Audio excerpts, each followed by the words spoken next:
Wuyang is currently dominating in Korea, but why?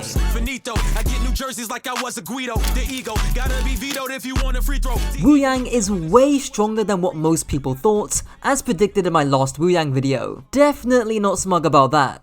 With OWCS for Korea continuing last weekend, we've gotten our first look at Wuyang at the pro level. So get ready for some broken Wuyang ults, unlikely synergies you might not have seen coming, and one-sided duels that put Proper to shame. The first comp we'll be taking a look at will be from two top Korean teams, Falcons vs Crazy Raccoons. So what better place to start? Crazy Raccoons played this Genji Tracer Wuyang dive comp which has been dominating in Korea. Only Wuyang could dominate me.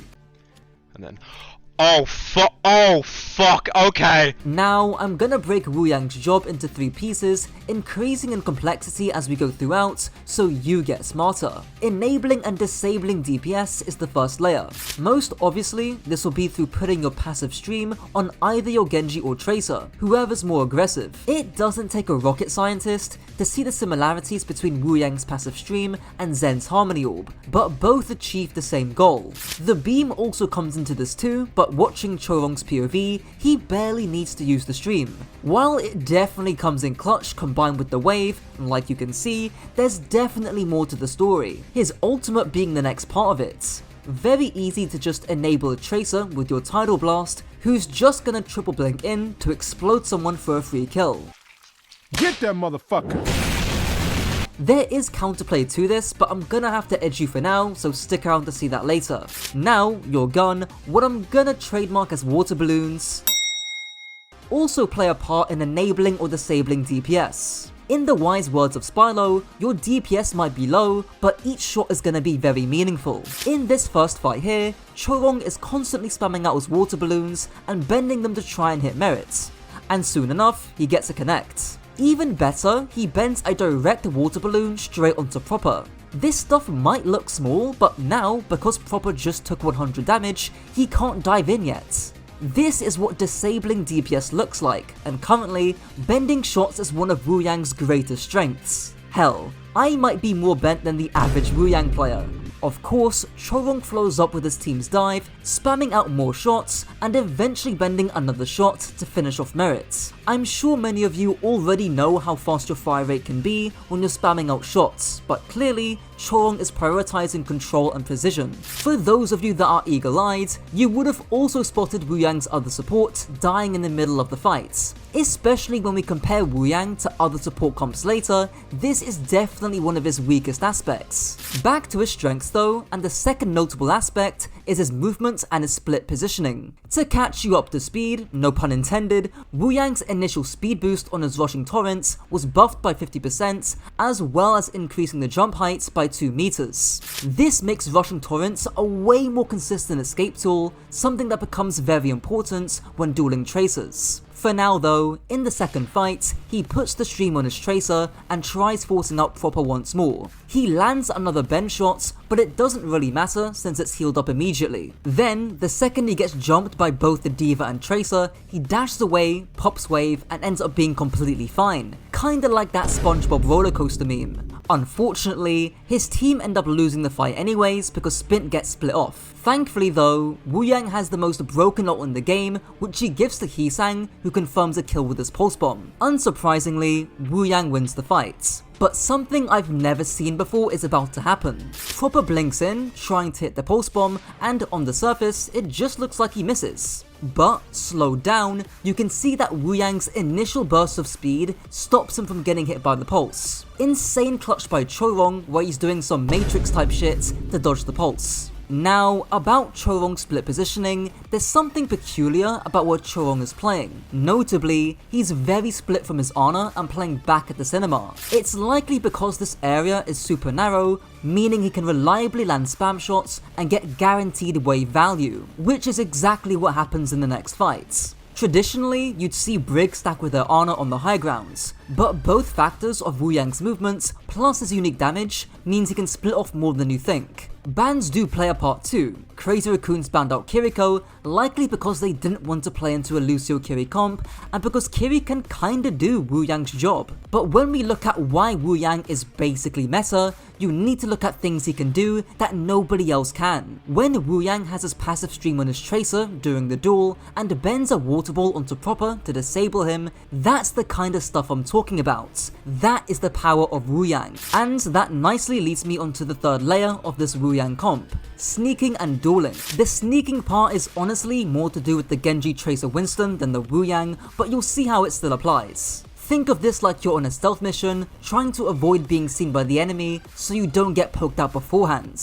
If you saw my last anti-dive video, you'll know how important disruption is. Hiding, pathing, and sneaking around the enemy team is the counterplay to that, and you can see how Wuyang fits in because he can do damage without being seen. People often think that this is a fast comp, and yes, while the engages themselves can happen very quickly, like this blade, the part beforehand is actually pretty slow, making sure you're not getting forced out. I'll soon cover how secretly good Wuyang is at dueling, but first, Chorong gets even more bend kills on the next map. If you still think that this is a gimmick, think again. To compound the value, Chorong lands some juicy splash shots back to back onto the Ramatra, and looking at his ult charge, it's obvious as to how much value he's getting. That part about playing slow and sneaking around comes back into play too, as he soon avoids the Ramatra. In fact, he even forces out Proper's recall by surprise. Which gives me the perfect segue to talk about outdueling Tracer. And if you think this shit is crazy, just wait until you see Chorong on 2 HP outduel a Genji. After holding the point, Chorong quickly dashes away and waves the Tracer to live. He then double backs, bending another water balloon that hits Proper, forcing him to leave. Now armed with the most broken ult in the game, Chorong places it on Heesang, who, to nobody's surprise, catches and kills Chio. Sadly, Chio is 1% off the beat, but it wouldn't matter because the stun from Wuyang ult would make him Ajax. Before entering another Tracer duel though, Chorong hits a splash shot onto Proper. This almost aggravates him, committing all his blinks to fight Chorong. Obviously, Wuyang can just dash away, but importantly, the distance created by the dash can allow Chorong to empower a shot. If you didn't know, the minimum distance Wuyang can charge a shot is 9 meters. Any closer and you're just spamming out weaker shots. Of course, Proper knows this, so he'll try and get within those 9 meters. But that's where Wuyang's Guardian Wave comes in, forcing Tracer's recall. Proper might need to just get better. Get better! Get better! The duels don't stop there though. Proper once again engages in a 1v1 with Chorong, but Chorong simply just dashes away, and notice how his shots actually become empowered. Proper tries once more, but the Guardian Wave forces his recall again. Now, let's increase the stakes. Surely Wuyang can't live a Sombra Tracer dive, right? And surely he can't live a Genji in Wuyang ults. Well, luckily, for the last point on Atlas, Merit gets so desperate he has to go Sombra. And I'm not gonna lie, a lot of Chorong living is down to Proper getting forced out early. I mean, this shows it best. Proper getting 1v2'd by a pocketed Tracer and by a Wuyang. As a result, Falcons don't really have a setup. And with Spint popping the blade to force Chio's beat, the Wuyang ult is just a cherry on top. Speaking of your Wuyang ult, Falcons think they're him and try doing the same play as Crazy Raccoons. At the start of Esperanza, Proper finally gets some help, receiving the Wuyang ult and diving Chorong. The slight issue is that Chorong just leaves because Genji only has one dash. Now, Proper still chases Chorong all the way up to the high ground, even getting Chorong to 2 HP. But a clutch wave that creates distance allows Chorong to land an empowered shot, bursting Proper down to 70 HP. From there, some small shots plus a melee help Chorong confirm the kill. A full HP Genji losing to a 2 HP Wuyang is almost impossible, but I guess it isn't. Now, you might be thinking of ways to outplay Tidal Blast.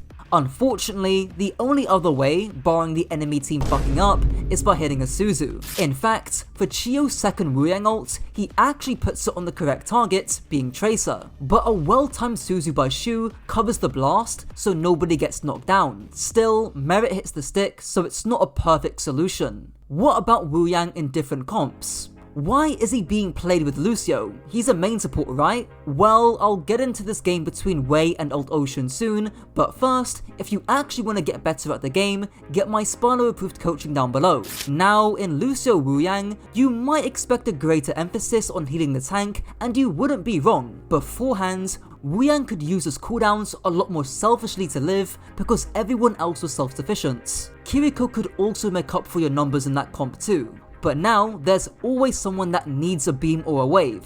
The upside is that you'll often see the Wuyangs farm their ults a lot more quickly. Now, you might think Wuyang is too vulnerable in this comp, but he's actually very slippery. In this fight, Maka is forced to wave his tank and gets dove by both the Brawl and the Genji, but he's still able to slide away, and the Lucio also provides an extra layer of protection too.